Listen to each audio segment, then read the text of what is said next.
দেখি তো আজকে আমার জন্য কি ভালো করে জানে মিষ্টি খাই না, তারপরও মিষ্টি কিসের জন্য, মিষ্টি কিসের জন্য?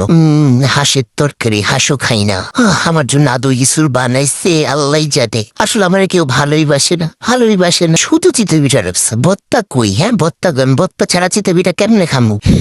দোকানে গেলাম, দোকান থেকে 10 টাকার শুটকি ভত্তা কিনে নিয়ে আসলাম। তারপর ল্যাপের নিচে বসে আমি এখন একা একা খাবো, কাউকে দিব না। আজকে আমার দিন খুব বেশি মজা লাগতেছিল, খুব বেশি মজা লাগতেছিল। না সবাই আমাকে ভালোই বাসে, তাই না? সবাই আমাকে ভালোবাসে তো। খুবই মজা লাগতেছিল চিতই পিঠা আর শুটকি ভত্তা ঠান্ডার মধ্যে। তারপর কিছুক্ষণ পর ভাবি এসে বলে, এটা তোমার নাস্তা না, তোমার নাস্তা ছিল এইটা, আর তুমি এটা কার খাবার? কি কেমনি কি খাইলা? মানে ভাইয়ের নাস্তা আমি খাই ফেলছি।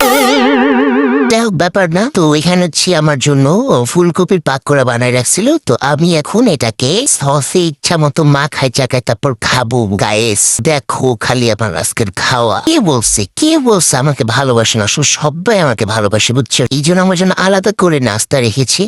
আমি তো মানুষের নাস্তা খেয়েছি, সাথে আমার নাস্তাটাও খেলাম।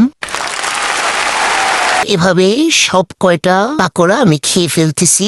একদমই কারোর জন্য রাখবো না, কারণ এটা আমারই নাস্তা। ঠান্ডার মধ্যে ইগনোর মাই এই খ্যাপমার্কা বাটি। তো আমি এখন সব কিছু চেটে পুটে খেয়ে নিলাম।